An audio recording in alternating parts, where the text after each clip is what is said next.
Let the dragon consume you! Enemy sighted.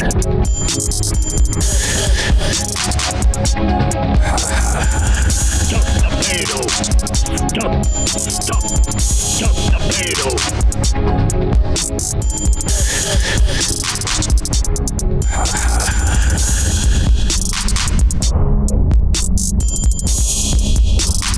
In 5, 4, 3, 2, 1. And we're back. Welcome to episode 57 of the Bird Watchers. I'm your host Ryan. In this episode, we're going to prepare for the playoffs. Season's over. No, I'm just joking. The regular season's over, right? Meaning that we have our decided victors, or the people who are going to the playoffs. We now have all that settled. Regular season games are over. We're going into the playoffs and then grand finals, right? So what does this mean? Well, we'll get there. News real quick.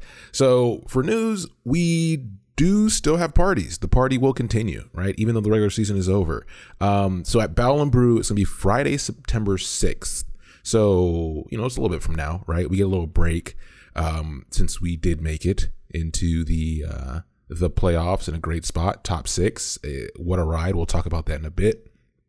But yeah, so September 6th, that's Friday at 10 p.m. So it's going to be a late one, right? But we're at Battle and Brew. Battle and Brew's open late on Fridays. I think they close at like 2.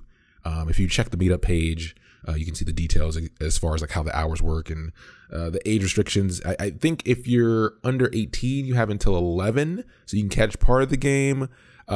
Just look there. There's plenty of details. But yeah, we're gonna be facing San Francisco Shock. That's what we got paired up against with our seed. So it should be exciting, right? I think a lot of us, you know, after that tough stage where we had to play like New York, Vancouver, San Francisco, a lot of people wanted that rematch, right? Because it was a great game. And to have that in the playoffs is something we're looking forward to. You know, it's not supposed to be easy. That's why it's the playoffs. But yeah, all that being said, we had stage 4 week 5 go, right?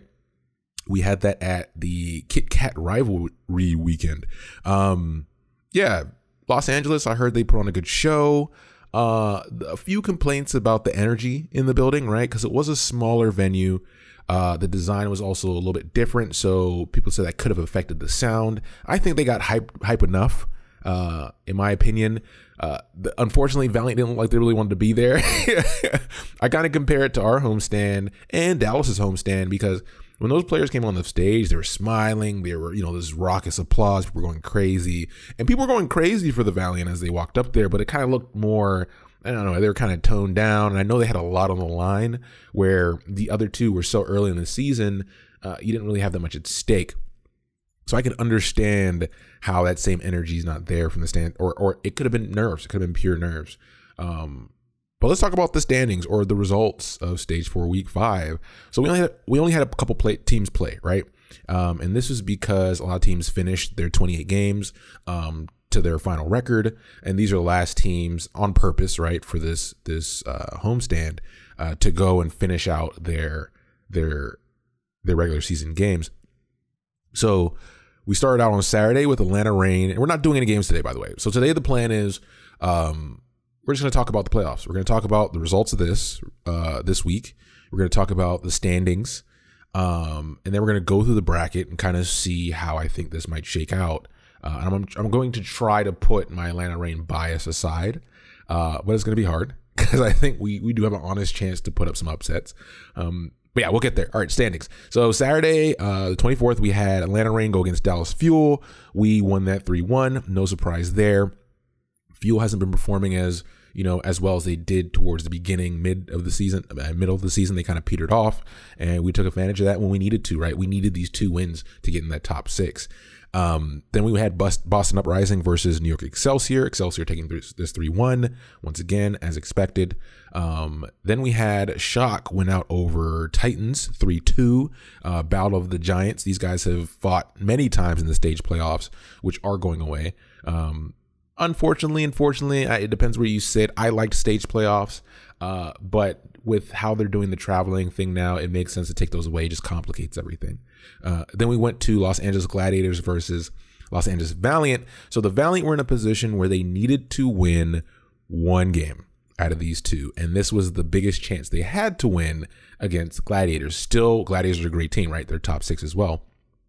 But this was their chance because this is a rough homestand. You know, we kind of compare homestand to homecoming at like high school, right? And the rule of thumb with homecoming is you play a team you can beat because you want to win at homecoming. That's the whole point. It's kind of contrived, but here they don't have that same luxury. They do lose 3-1 to Gladiators. So this takes us into Sunday. Sunday, we start off with Spark versus Dragons. Spark took this 4-0. Dragons just haven't looked the same, although they made the cut in top 12. They just haven't looked like when they were peaking and people were cheering and it was crazy. I don't know what happened. I don't know what changed. Maybe it's because the meta changed out of their favor. Who knows? I mean, somebody probably knows. I don't. But then we have Atlanta Reign versus Boston Uprising. We need this one to get in the top 6, and we do it. Very, very proud. I mean, we had like a 9-game win streak from homestand, if you count homestand, and then this ended a perfect stage for us, which we finished first in this stage. If there were to be another stage playoffs, that would have been hype.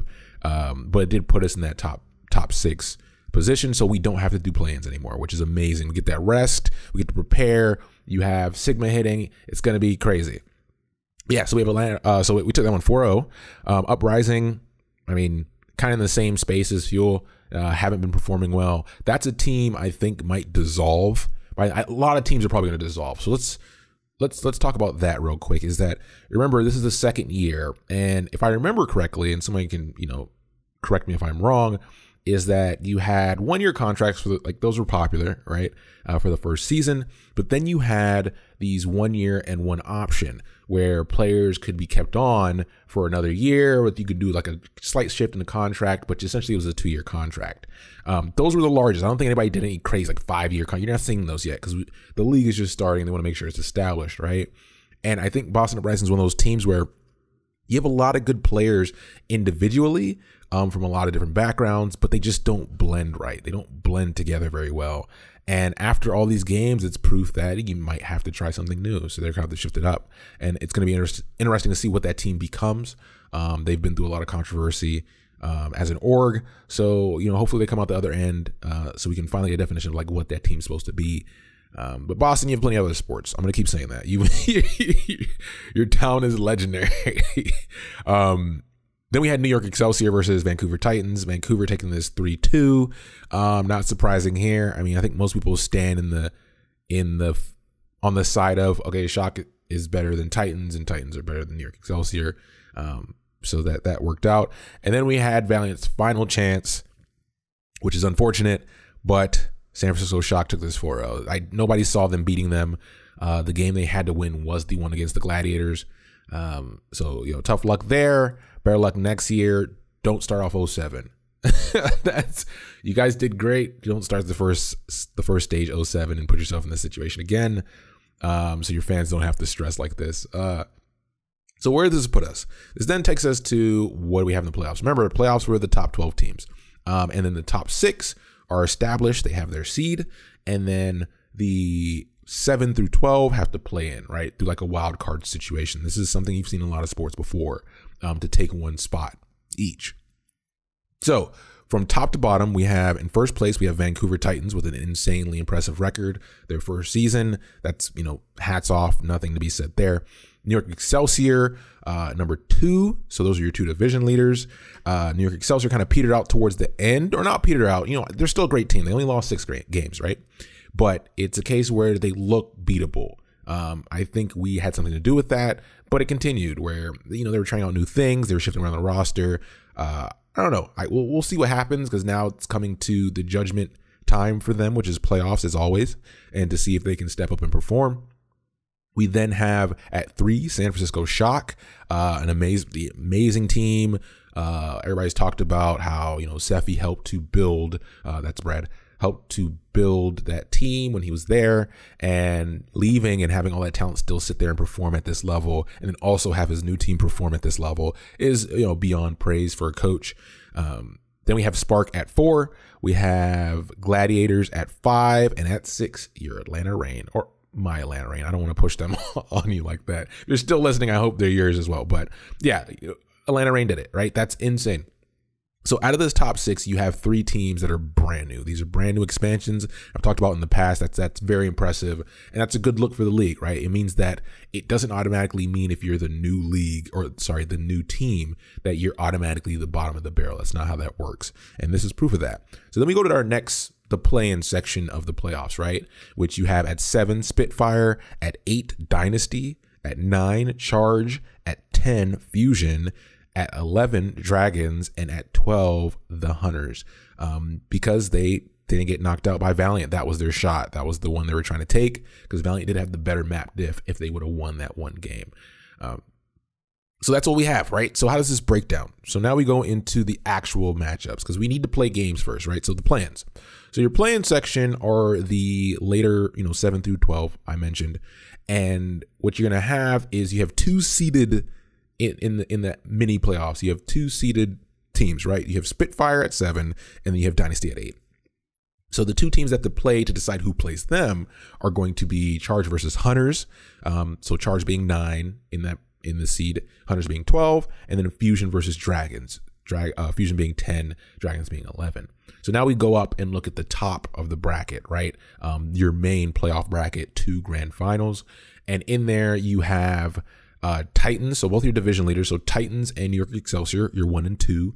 Spark versus Gladiators, Spark being 4, Gladiators being 5, and then Shock versus Reign. We get that rematch there.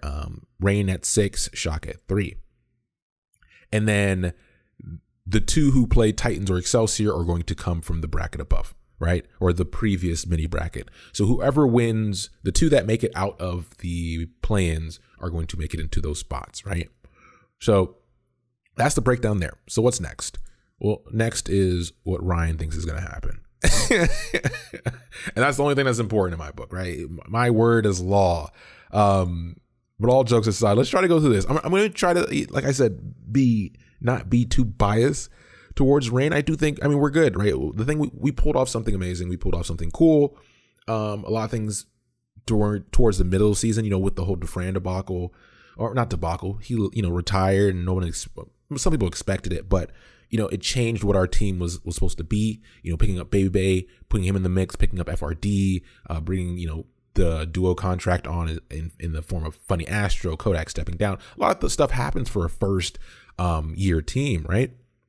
It's a lot of action for a org to handle, and we handled it. We're gelling, and the org in general just looks great. You look at contenders as well, and the academy team looks great, and these guys all practice together. So it's just like, it looks like they're in a good place. Hopefully we keep, stay with that energy. So we like to say, keep that energy as long as possible. Let's not mess up a good thing. Let's look at this. So we start with the plans. Charge versus Hunters, and I think Charge are going to take this one. Hunters don't look the same ever since everyone had access to roll lock, right? So now everybody's playing those characters. They don't get to flaunt their ability to stay outside the GOAT's realm and do what they want, because now everybody's playing within this new rule set. So I think Charge takes that and moves on to play Dynasty. And then we have Fusion and Dragons playing, and I think Fusion win. Like I said, Fusion aren't exciting to watch, but they are winning. Like, they are able to win games, they're able to put up fights, and they push teams to map 5s. Outside of our team, I think they had the most map 5s, and they win their map 5s. We lost our map 5s. So that's the difference there, right? So we have Fusion versus Spitfire in the semifinals of the play-ins, and then Dynasty versus Charge. Dynasty, I don't know how to feel, right? So we had the situation where in GOATs, they were trying out this two roster composition, where they would bring on a completely different roster, and both playstyles were different. But now in Roll Lock, it just looks like they're a dice roll team, right? Or coin flip team, sorry. Either one or the other is going to win. And Charge have just some raw power, and they have a steady roster. And Nero has been very impressive to me from the moment he stepped into the league. So I'm going to give a Charge it here. And then for Fusion versus Spitfire, I think Fusion upsets the Spitfire, because this is essentially our rematch of last year's grand finals. And I think Fusion has a chip on their shoulder, even though I don't know how they feel about anything, because they don't show emotion. So, but I think Fusion take this, and then we move into our playoff brackets, right? So that means Fusion would play Titans and Charge will play Excelsior. But I don't see either of them beating those two teams. So for Titans versus Fusion, I see Titans winning, moving on. Spark versus Glads. This could go either way, right? It depends if Godsby pops off, as a hard carry. If these are two teams that have played each other already. I talked about that match in earlier episode, and it was a great match, right? Like it was essentially, is Surefour gonna pop off or is Godsby gonna pop off? And I think Surefour steps up again. I think and puts the Gladiators over to move forward. Then we have Excelsior versus Charge. I see Excelsior beating Charge, like I mentioned earlier, moving on, and then Shock versus Rain. And I honestly think it's a different meta. So we got to take that into consideration, right? But for the game we played against them, we showed signs of being able to beat them. And if you take both teams, very emotional teams, both very, very fun to watch too, right? Both teams are fun to watch. I think with the momentum we have coming into this, Shock has always had this momentum. I think the storyline is we upset, right? We upset and knock them down to losers early. Okay, I'm gonna say it. So then what that does is that puts us versus Excelsior in the semifinals, and then Titans versus Gladiators. So as I mentioned, as you probably heard me say, this is a double elimination bracket. So similar to a lot of fighting tournaments, FGC does this a lot. Evo, any majors, you have a double bracket to kind of really prove who belongs there. So in our loser bracket, you're going to have Fusion versus versus Spark. Sorry, and you're going to have Charge versus Shock. In losers round 1, right? So let's look back at semifinals. So top bracket, winners bracket. What I think is going to happen next is Titans are going to beat Gladiators. I think that's possible, right? Gladiators could upset here. It all depends. If Titans play like they always play, not their peak, and Gladiators play at their peak, I think they could steal it, but I think Titans do take it here. And now we have Excelsior versus Rain. And you guys are going to be like, oh, Ryan, you're bullshitting us, right? You're playing favorites. We beat them twice, right? We own space in their head. I wonder if that's still there. I wonder if they're going to think back. If Excelsior can completely act like it never happened twice and go into this game fresh mindset and not have it eat at them. Because the problem is when we beat them those 2 times, I don't think we were the best version of ourselves. There was some circumstance there, but I think we beat them here to move on to fight the Titans, because the draw of essentially we faced these 3 teams before, right? During that nightmare stage. We faced these 3 teams before, got super close. We beat Excelsior, but for the other 2 giants. So to be able to go play the Titans again is a huge thing in our book. Excelsior want to stay in the play. They have their drive as well. This is just my argument for why I think Rain could win this one. If it goes to map 5, we lose. If it doesn't, or I don't actually know if it's going to be map 5s. I think it's play till you win a certain amount. So who knows? Actually, I'm not 100%. I apologize for that. But I think we do win here to go play in winners finals. So let's look at the loser bracket. So winner finals is Titans versus Rain. We go to losers round 1, and then we have Fusion versus Spark, Charge versus Shock. Shock beat Charge. I think this is a roll. They just roll over them. Excuse me. And then Fusion beats Spark. It's possible they lose to Spark, and I kind of want them to, because I'd rather see a Spark versus Excelsior match than the Fusion versus Excelsior match. But I think Fusion fight it out here. And hopefully, maybe this pulls the energy out of them. Maybe this is what puts them over. They made it to playoffs. Like, what can you be upset about, right? I mean, it's been kind of a tough, or at least we've heard rumors. I don't like to talk about rumors too much, about having to play with Carpe and having to play in an environment that caters towards a main player. Fraggy leaving, and he was the energy and the positivity, and then just kind of having this dull stage presence. Maybe this is what pulls them out, right? Maybe this is what gets them hype, and to let us know if they're really hungry. If they just decide to fall out, lose both, call it a day, then you know what state that team is in. I talked about contracts earlier. I don't know if this team stays the same. I think they do because it works. So unless they don't want to be there, I don't think they leave. But the team still works. It's just some edges you have to smooth out. But yeah, let's have Fusion. I'll have Fusion's beat Spark here. I have Shock beating Charge. So this makes it Excelsior versus Fusion and Gladiators versus Shock. What if I say Fusion wins again? They beat Excelsior. For the storyline alone, that Fusion's making this run back at, grand finals, and Excelsior just cannot perform in playoffs. That's the storyline I'm going with. Then we have Gladiators versus Shock. Shock, I think, beat Gladiators here, just outclassed. It's a question of how do I feel Shock versus Gladiators versus Shock versus us, right? And I honestly feel like we put up a better fight. Do I think we beat Gladiators? Yeah. Do I think Gladiators can beat us? Yeah. If it was like a situation we went to game 5, Gladiators win. Outside of that, I think we could upset them and catch the rest of the squad slipping. Outside of like Sure4 and Decay. Yeah, so I have Shock winning. We have Fusion winning, which means in losers round 2, we have Fusion and Shock. So out of these two, I have Shock winning again, right? I have Shock just running it through because I don't see Shock. I don't see them. This would be the thing that would break everyone's bracket, right? If Shock loses to Reign and then loses in the losers before they get to grand finals, right?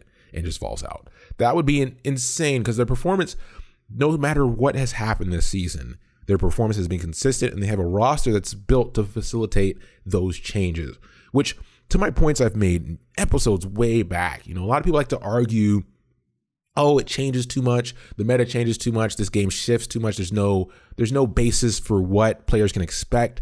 And that's what teams signed up for. I'm still on that train of teams signed up for this change. And this is a great example of a team that was built to handle it and deal with it. And there's other teams that do it as well, right? So I don't see them falling out. I see them being able to perform in whatever environment comes with this playoff situation. So yeah, I think they win. I think they go on to loser finals. I think we lose the Titans. So winners finals, I think we lose the Titans. We drop down. We get close, we lose. We go to losers, and then it's us versus Shock again, and I think we lose. I know, right? It's a sad day. But we'll take third place, right? Third place in your first season, like that's huge. That's huge in my book, especially for an Atlanta team. Praise the Lord. I'm happy they're here. I'm happy we're showing up, and I'm happy we're gonna get at least 2 more games, right? That's 2 more watch parties at least, right? So more games we win, more watch parties. That's the way I like to think about it. But yeah, so loser finals here. We lose to Shock. Shock go up, and then we get the prophesized Titans versus Shock grand finals, which I think both teams would have earned. And I think Shock win. I think Shock win, and we have a lot of tears. And then it's going to be the greatest story ever, right? And it's part of our story, right? Like I said, Brad was there. Brad helped with his team. That would be nutty to say that you were a part of 2 organizations that just, in a league that's grown, in a league that's, has so much talent in it now and has so much talent on the way, you were able to be a part of or build a roster or help build a roster that performed like this, like the Shock have, out of nowhere. And then go build a team from scratch and coach that team to go and compete against them at this level to get third. So 1 and 3rd for representing Brad there. But yeah, I think Shock win it all. Titans going to be a lot of tears, man. But it'll be exciting. Like, this is a great playoffs. To surmise this whole thing, this is going to be exciting. This is going to be fun. We've built up to this point. It's been so many watch parties. I think we've done it like over 30 events. We've seen it all happen. I could see people getting emotional at the watch parties. The watch parties aren't going to be over, by the way. We still have, I've mentioned it before and I'll keep mentioning it. Worlds is coming up. Contender Season 3 is coming up. And then the game, the Season 3 is going to start. And that's going to be hype, right? That's going to be a better schedule because we're going to have weekends. And that being said, for next year, tickets are up for a lot of teams. A lot of teams are posting their tickets. The schedule is up. So check that out. Find out where you're going to go watch parties. Start buying those tickets. Get ready for that. It's going to be hype. I mean, it's been an amazing regular season in my book. There's been a lot of storylines. A lot of cool things have happened. But we'll leave it there, right? And we'll pick it back up. So Next episode, we're going to start talking about the plans, right? We're going to have some games happen. We'll pick some games from that. We'll follow it. We'll see how things turn out. I'm going to save this bracket to make sure I don't cheat you guys or myself, right? I might want to play some bets. I need to go find some people with money to see if they want to lose it to my prowess.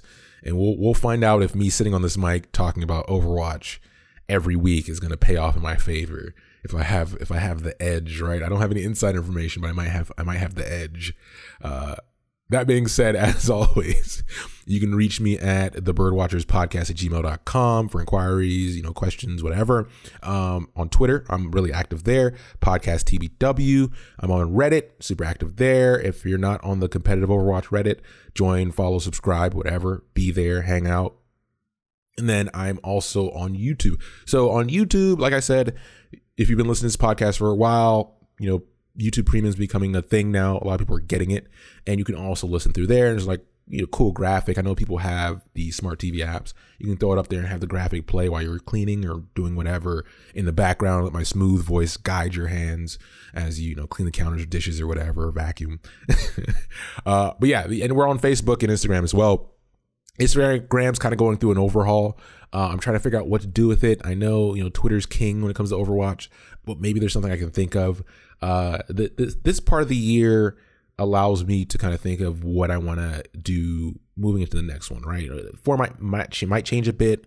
And I would like your help if you can let me know. Like I said, subscribe anywhere. Give me your feedback. I would like to hear that.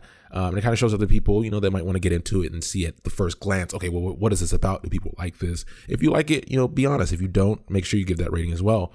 And I'll take it with a grain of salt. But yeah, let me know, because I'm going to be trying different things. We're going to have some gaps here. I might go back and look at some other teams, some other games, some contenders teams I never got to look at, see what talent might be coming up. That could be something I talk about. We'll figure it out at some point. There's plenty of time now. There's more time. The schedule was hectic, man. The Thursday through Sunday was kind of nutty. I'm looking forward to it only being weekend games. That's going to be great. Hopefully I can produce more content because of that. And get that to you all. But before I ramble on forever, I'll be back. As usual, thanks for listening, and I will see you guys next time. I have destroyed more of your kind than I can count.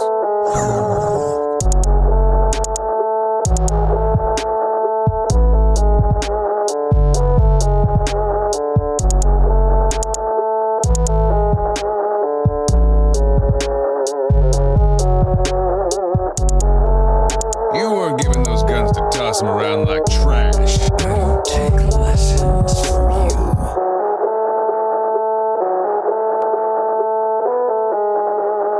Try not to get us killed out there.